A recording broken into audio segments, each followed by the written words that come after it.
Media massa itu mirip Spider-Man. Karena kekuatannya yang besar, maka ia juga mengemban tanggung jawab yang besar.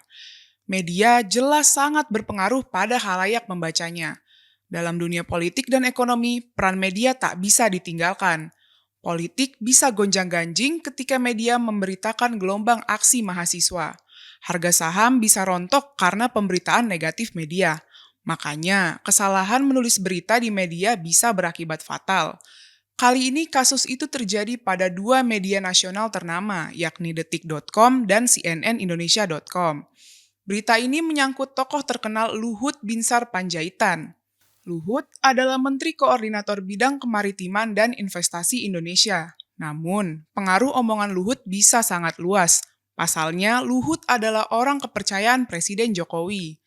Ia sering ditugasi hal-hal penting yang di luar lingkup terbatas tugasnya.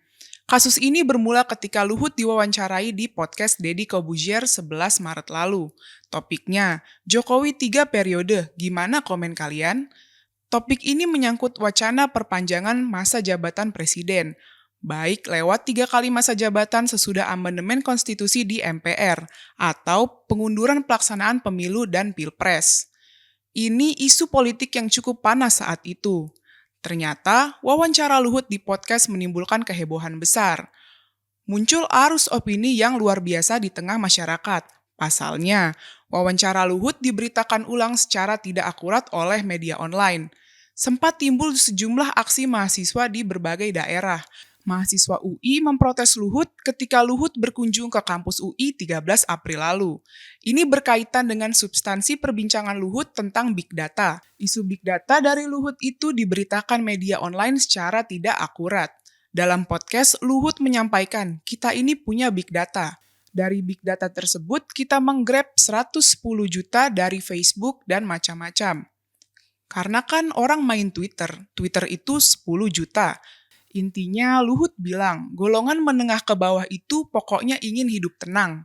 Mereka tidak ingin kehebohan atau kerusuhan politik, karena dampaknya tak bagus untuk ekonomi. Tetapi Luhut tidak pernah mengatakan 110 juta warga itu mendukung penundaan pemilu. Luhut juga tak bilang mereka mendukung 3 kali masa jabatan presiden. Masalahnya, media online memberitakan secara berbeda. Pada 19 April, Detik.com memuat berita dilema politik Big Data Menko Luhut. Sedangkan pada 20 April, CNN Indonesia memuat berita Luhut dilaporkan ke Polda Sultra soal Big Data tunda pemilu. Dalam berita Detik dan CNN Indonesia, Luhut diklaim seolah-olah mengatakan, sesuai Big Data ada 110 juta warga yang mendukung penundaan pemilu, serta mendukung 3 kali masa jabatan presiden. Ini kekeliruan fatal. Wartawan Detik.com dan CNNindonesia.com salah menarik kesimpulan. Luhut cuma bilang, 110 juta warga di Big Data ingin hidup tenang.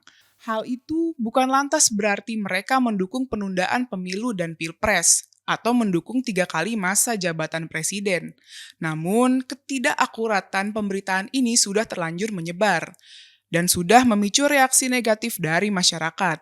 Detik.com dan CNNindonesia.com pun dilaporkan ke Dewan Pers.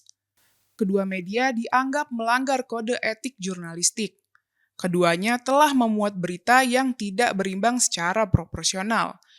Surat keputusan Dewan Pers tanggal 27 Mei 2022 ternyata mendukung pihak pelapor. Kedua media terbukti melakukan kesalahan pemberitaan. Rekomendasi Dewan Pers, kedua media itu harus memuat hak koreksi dari pelapor. Pihak pelapor pun pada 3 Juni 2022 telah mengirim hak koreksi. Koreksi itu wajib dimuat oleh Detik.com dan CNNindonesia.com. Namun, dalam tenggat waktu yang sudah ditentukan, Detik dan CNNindonesia.com belum juga memuat koreksi itu. Maka, pihak pelapor pada 16 Juni membuat rilis agar kedua media segera memuat hak koreksi itu. Kasus ini menjadi pembelajaran berharga buat media di Indonesia. Kita semua pasti mendukung kebebasan pers, karena pers yang bebas adalah salah satu pilar demokrasi. Namun, kebebasan pers itu bukan berarti bisa memberitakan seenaknya.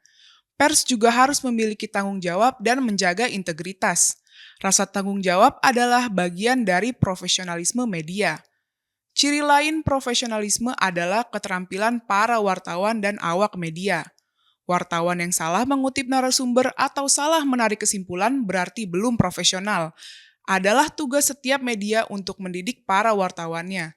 Maka kini ada program uji kompetensi wartawan dari Dewan Pers. Tujuannya, setiap wartawan yang menulis berita untuk disebarkan ke publik harus kompeten. Ini untuk menghindari dampak-dampak yang merugikan masyarakat umum. Ayo kita dukung terus kehadiran pers yang bebas dan juga profesional.